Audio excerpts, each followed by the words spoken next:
Hi, I'm Alex Bloomberg.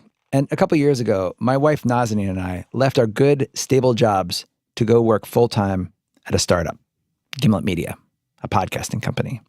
The podcasting company bringing you this very podcast. And Gimlet wasn't just any startup. It was a startup that I and my co-founder Matt had started. And when Nazanin joined the team early on, she and I essentially went all in. Gimlet was our only bet. It had to work. And 4 years in, we're doing pretty well. We have over 100 employees, a brand new office. But that anxiety, it hasn't gone away. If anything, it's gotten worse. What are you doing? I'm looking at pictures of the British royal family. What time is it? It's 2:44. In the morning. Yes. You can't sleep. Can't sleep. Me neither. Mm-hmm. This, sadly, isn't unusual for us, to be kept awake in the middle of the night by one anxiety or another. Why can't you sleep? I can't sleep because I'm just tired of thinking about Gimlet. This sucks. Yeah, it's horrible. I wake up and I'm like wide awake. And I don't know, like, what I think I keep thinking is like, oh, we're going to get to a place where it like doesn't feel this way. I know. That makes me... And we're not. No. We're never going to not be up in the middle of the night. Because success and failure, they're not as far apart as people think. They're always right next to each other. And it's hard when you're in the middle of it to tell which direction you're headed, to tell which decisions you're stressing about in the middle of the night are the right ones. And that's the thing. Not only are you kept awake by whatever it is that's keeping you awake, but also by the thought that maybe there's this other thing that should be keeping me awake that I haven't even thought about yet. The longer Gimlet continues, the bigger it gets, the more I have found myself craving advice from people who've traveled this path before me. Other people who set out to try something hard and who've succeeded and who failed, who can share with me what they've learned along the way. And, you know, I run a podcasting company, so I decided to do it as a podcast. And that is why we are here. This is the very first episode of a new show we're calling Without Fail. A podcast where I interview entrepreneurs, athletes, artists, visionaries of all kinds, people who have tried to do something hard and succeeded or failed. We talk about all of it and what they learned along the way. I'm kicking things off with this 10-episode season. If you all like it, we're going to keep it going. If you don't, we'll add it to the big pile of failures that keeps us awake at night. But I really hope you like it. I've enjoyed doing it so far. Over the course of the season, I've had a chance to have incredibly candid conversations with all kinds of people.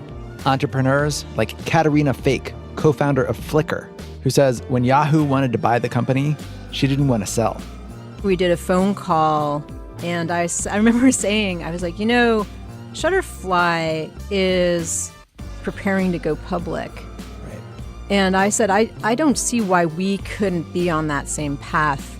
And I remember they laughed. The investors laughed. It's like, no, this Flickr thing will never be like that. I kind of felt outnumbered. I've talked to athletes like Andre Iguodala of the world champion basketball team, the Golden State Warriors, a team he joined even though it meant going from starter to coming off the bench. People always say, how did you sacrifice being a superstar to being a sixth man? I always say, listen, man, you might be an engineer in the back room. You don't understand the impact you have on the company. At the end of the day, we all going to win. And I talked to visionaries trying to solve some of the world's most vexing problems, like giving every student in America access to high-speed internet.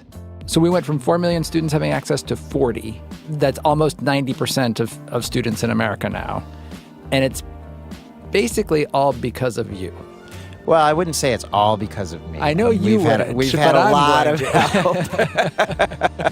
There's a lot of people who made this There's happen. a lot of people, but none of them got the ball rolling. Like if you hadn't gone on this mission a while ago, I think it's safe to say that we wouldn't be anywhere close to where we are today. Yeah, I think that's fair. And today, for our very first episode, I'm going to share a conversation that I had been wanting to have for years. It's a conversation with Andrew Mason, the founder of a company called Groupon. It's one of the fastest growing companies the internet has ever seen, combining savvy social networking and recession-era belt-tightening. Groupon provides discounts on everything from dinner to day spas, all at a click of a mouse. Mason started Groupon 10 years ago when he was in his mid-20s. And every element that you can imagine in a typical startup story, Groupon did it bigger. Mason was a first-time founder who, before starting the company, had been a grad student in public policy. And yet, within 2 years of launching the company, it was earning hundreds of millions of dollars a month in revenue and was valued at several billion dollars. It was called the fastest-growing company in history. It grew faster than Apple, faster than Facebook, faster than Google. And then, just as rapidly and just as dramatically, its fortunes changed.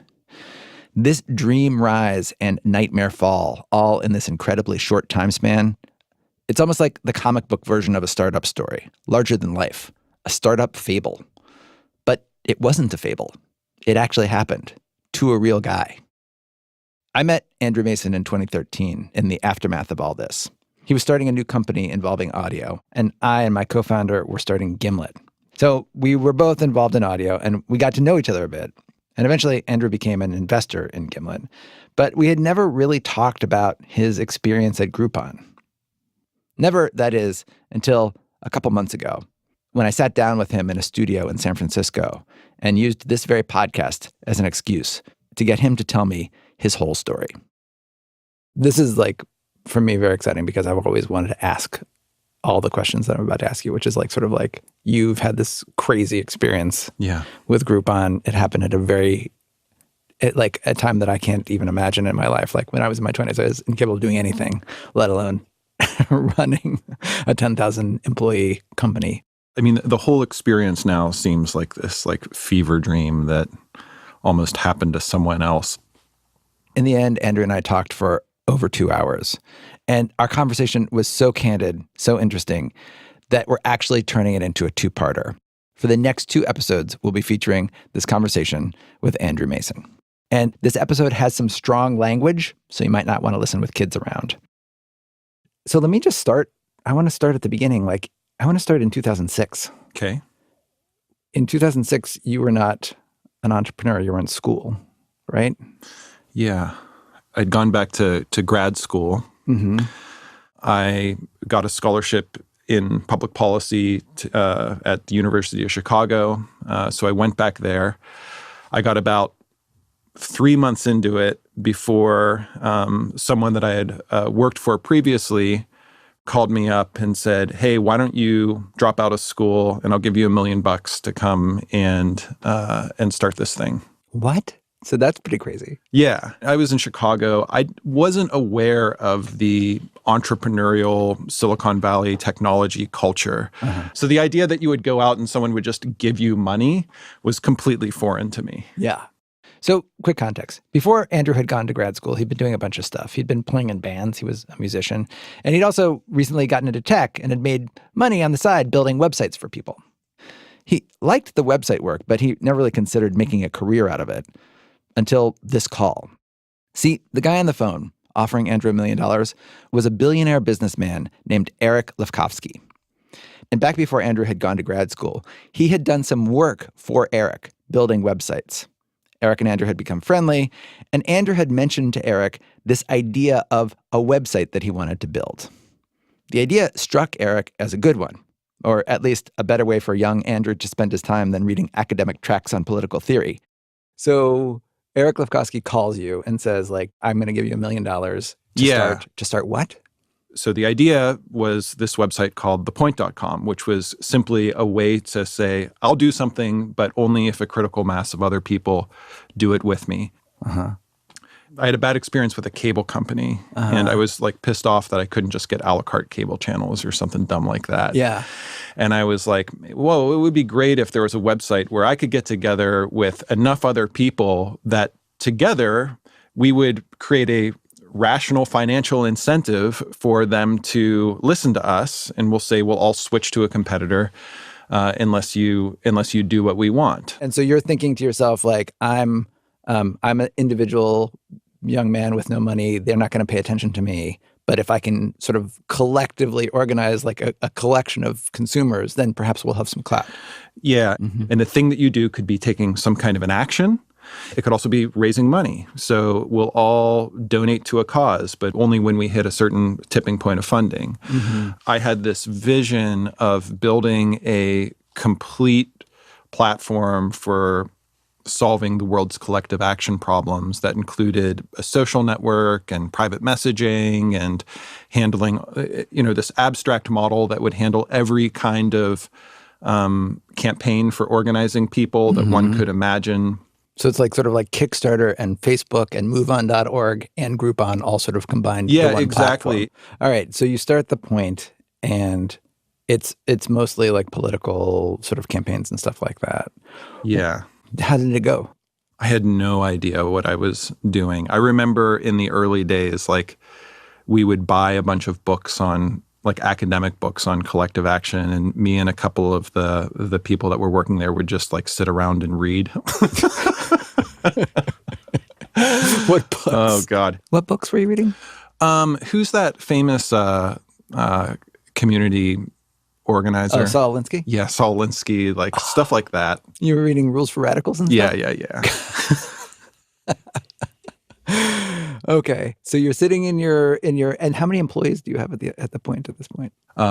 Steady state for the point was maybe like 5 to 7 employees, something like that. Developers and a couple community manager type people.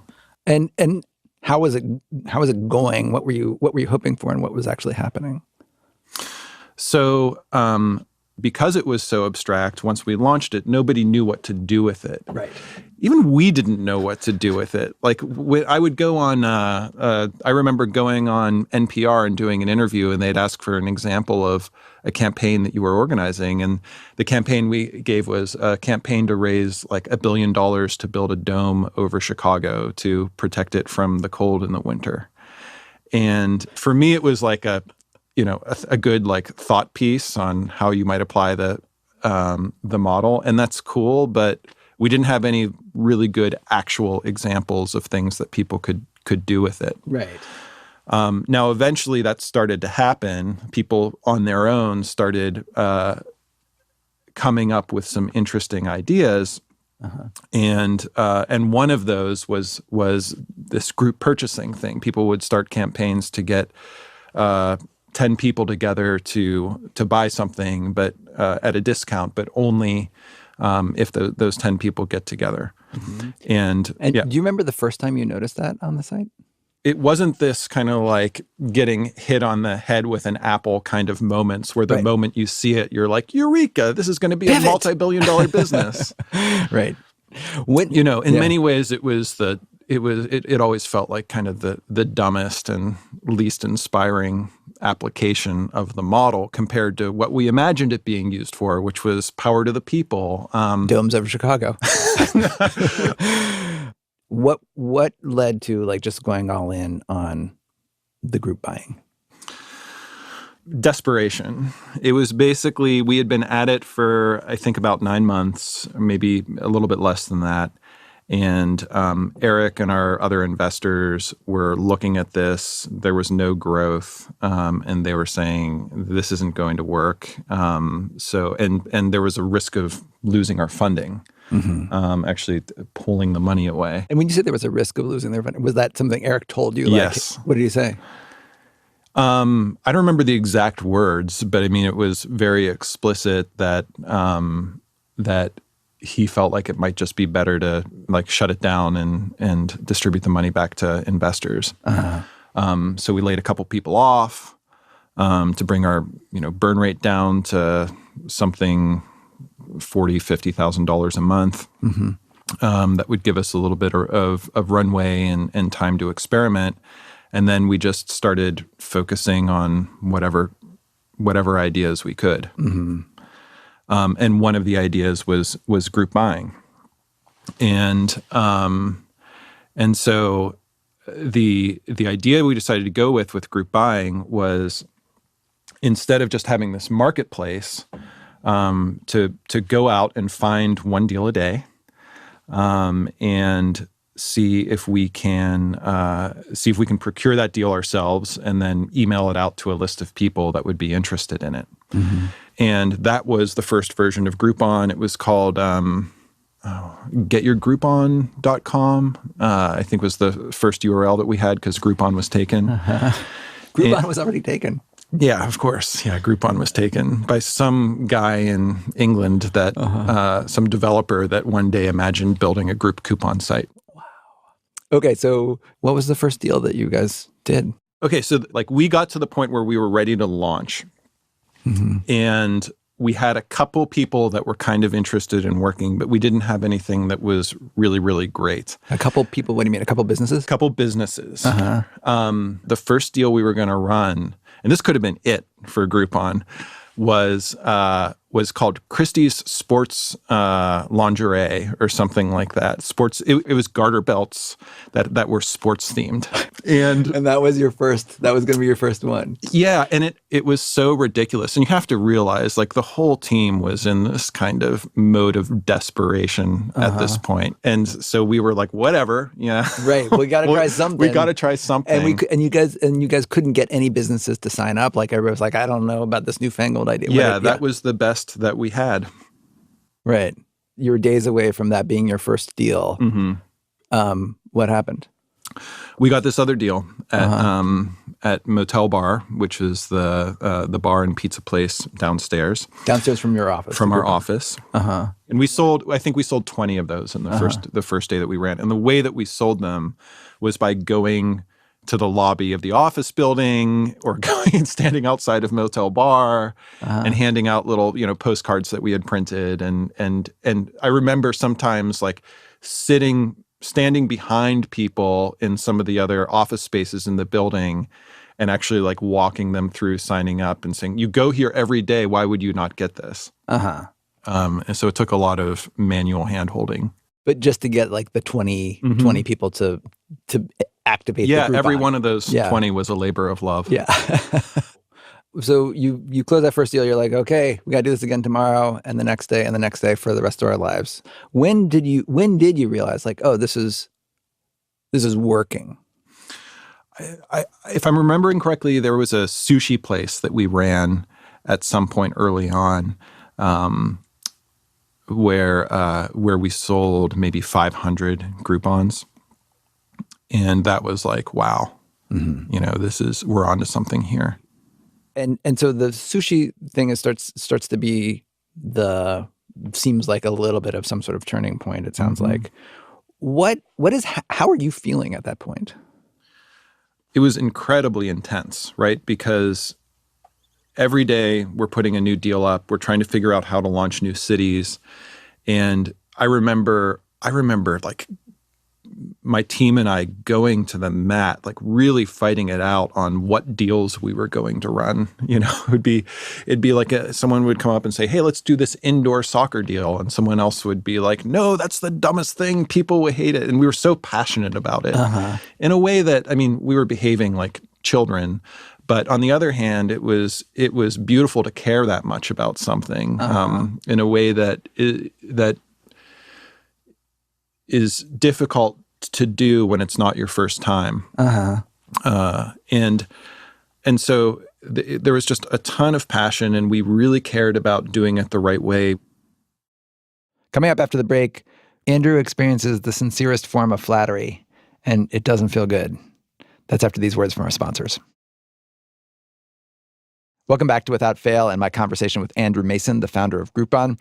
When we left off, Groupon was beginning to grow and looking to expand into other cities. Groupon was 6 months old. We only existed in Chicago. We'd had really limited press, but it was going well in Chicago, well enough that we had decided to get into another city, into Boston. And we sent a couple of our people in our team out there to go door to door and try to sign up some businesses. And we went into a business, and they said, yeah, you guys don't be so pushy. You were here a week ago, and we told you we'd get back to you. And we were like, that's not true. We weren't here a week ago. What are you talking about? And they're like, yeah, you were. You left this flyer with us. And they gave us the flyer. And it was this it was, I don't remember what they were called at the time, but it was the first Groupon clone. And they had like literally copied a bunch of the writing on our website and from our sales materials. And it was just completely shocking. Like, I was new to business, right? I always thought I was going to be a musician. And in that world, we would call this plagiarism. But in business, apparently, I was learning it's just called competition. Right. But man, it was shocking to see that. And if that wasn't shocking enough, like then over there were at some point literally thousands of Groupon clones. Everyone from Google to Facebook to Amazon had launched the exact same model, and we were going up against all of these people. And I hated them. Like, I hated them not just as businesses or as competitors, but I hated the people. Like, I would find out who the people were and direct beams of hate to them and their lives and hope that nothing but bad things happen to them for the rest of their lives. It just seemed like the worst kind of person to me that would just shamelessly copy what you're doing and in order to make a quick buck. So what offended you so much about that? That wouldn't offend you? Is that hard to understand why that would be offensive? I'm asking questions on behalf of the listener. I mean, at that point, it was kind of like, my idea. It was my thing, and at that point in my life, I took a lot of. That was where I got a lot of my satisfaction from having that, and that's the form of impact that I'm having, and it took a lot of hard work to get there, right? I mean, one of the Feels really like cheating. Yeah, it felt like cheating. It totally felt like cheating. Yeah. And it was a very competitive market where we were paying a lot of attention to the competitors that were out there. Our behavior was influenced by the existence of these competitors, the way that we did sales, the way that we evolved the product, because it was so easy. I mean, there were a lot of competitors because it was so easy to launch a Groupon clone. You could spin something up in a couple of months, the same way that we did. And then and now that the model's been validated and there's existence proof, and we were in a situation in the early days where we had a backlog 9 months deep of people that wanted to be featured on the site. And because we were stalwart about running one deal a day and no more, we couldn't serve that demand. So the whole model invited the existence of these competitors to sop up the excess demand there was from these businesses. And did this competition, did that drive this push for growth? Well, I think a lot of the growth was definitely driven by these competitors being out there and realizing that if we didn't do it, then they were going to eat our lunch. Got it. And it sure would have been that way. I mean, it just felt like this huge opportunity is out there, and we need to run as fast as we can to grab it before somebody else does. Right. From when we launched in Chicago, it was, I think, 6 months before we felt like we had our bearings and we were ready to launch another city. And so it was like March of or April of 2009 when we launched our second city, Boston. And then it was 3 months before we launched our third city, which was either New York or Washington, D.C. And then we kept on like cutting it in half, and we got to the point where we would launch, a city a month, and then 2 cities a month, and then 4 cities a month. And we just came up with this recipe for launching a city, and then it just became rinse and repeat. This internet company is growing more quickly than Google did. The email didn't even go out, and it already sold 600. Faster than Facebook. The day that you're featured, an email gets sent out to all of our subscribers. More swiftly than Amazon. Trying to bring a ton of new people to your door. How fast are you growing? We have been called the fastest growing company ever, so pretty fast. I remember an investor at one point coming to the office when we were 20 or 25 people and saying, before you blink, there's going to be 100 people in here. And I was like, 100 people working for me? How does that work? Like, how do you manage 100 people? You know, like, I don't, you must have had this experience where one day you wake up and you have hundreds of people working for you and it's kind of working and people are doing things and they know what to do. And But before you're in that, it's really hard to imagine how something like that couldn't be a complete shit show. Oh, it's crazy. We went from 20 to 80 over the course of 1 year. That was so stressful and so crazy. And you're talking about adding thousands of people over the same time period. Well, that's probably the hardest part, is actually that kind of 20 to 100, I'd say. That's the most disorienting part. Really, like 0 to 100 felt different than 100 to 1,000?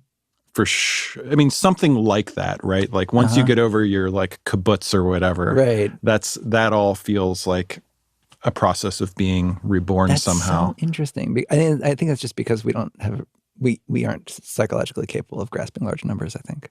Well, your relationship with people changes. You start thinking about the people that work for you differently, where you're thinking of each one as an individual human. Now you're just thinking of them as, because you don't know them, right? A lot of them you never even see. So it's very different when you can all fit in the same room and there's enough people that you, like once you cross over to that point where you're like, I don't know everybody's name anymore. You know, that's a moment where you need to relearn how to do your job. Right.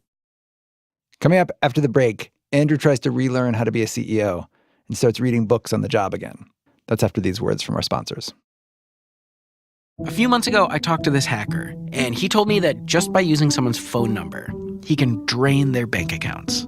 Sometimes we target random people like me and you. We just target them just to see what they got, because we got their phone number. We go after everything. As long as I got the number, done. Hear exactly how he pulls this off and how to protect yourself on Reply All. Listen to the episode called The Snapchat Thief wherever you get your podcasts. Welcome back to Without Fail and my interview with Andrew Mason. In 2010, Andrew found himself at the helm of this huge company. And he says he didn't know how to be a CEO of a company like that. So he looked for some advice. You just start like reading these bullshit business books like Good to Great. I mean, it's a great book, but and then you get this idea. Yeah, sure. I mean, I was reading everything I could try to figure out what the fuck was happening to me. And at some point, what'd you think of Good to Great? I haven't read Good to Great. Okay. I read The Hard Thing About Hard Things. That's great. I've read Art of War. No, I'm not going to read Art of War. I will not. As God is my witness, I will not read That's The when Art you of know War. it's time to hang it up. When you read Art of War. Okay, so you're reading these business books and you're trying to like be, well, I think there is this thing where all of a sudden you're a CEO and it sort of starts as a joke, like, ha, ha, ha, I'm a CEO. I would say it ironically a lot. Mm-hmm. And then all of a sudden I'm like, no, I am. Yeah. And it's like, I can't just joke about it anymore because like everybody now is working for me and it's like a bad look to totally self-deprecate as CEO in front of people. I also had a really hard time accepting that. I mean, I remember Forbes wrote an article putting us on the cover of Forbes, calling us the fastest growing company of all time. And I hung it up in the lobby of our office, and I surrounded it with cover articles about like Webvan and MySpace. That were all like the hottest company ever. All these companies that had gone under, and it was this kind of like morbid joke that that just came from my discomfort with the insanity of everything that was happening. Right. But it sounds like there was a lot of internal conflict for you about your role. Is that true? The conflict was just like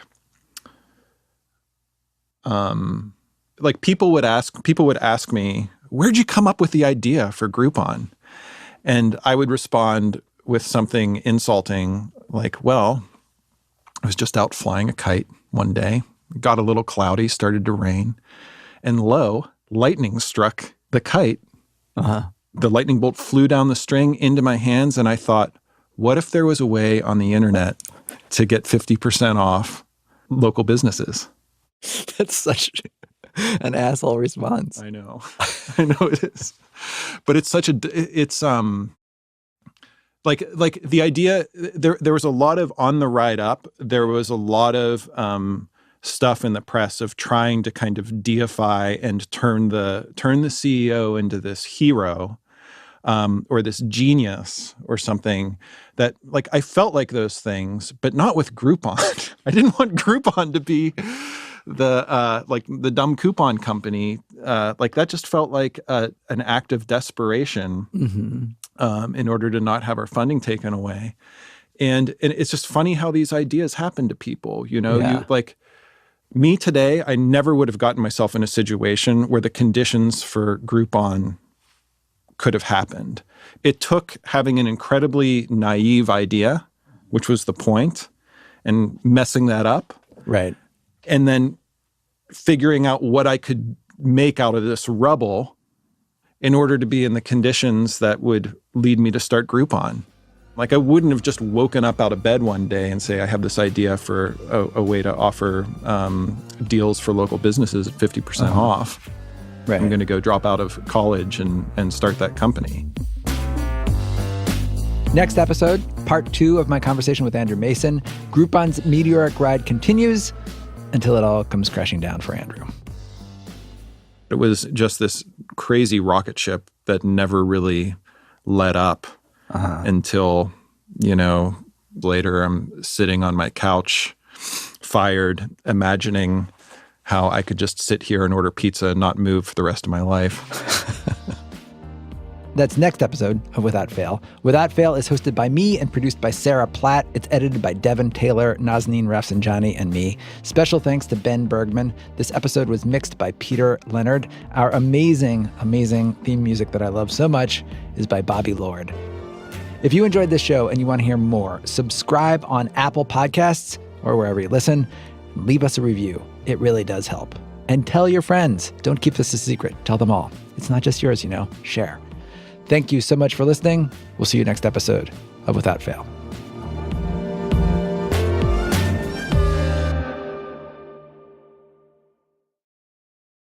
A few months ago, I talked to this hacker, and he told me that just by using someone's phone number, he can drain their bank accounts.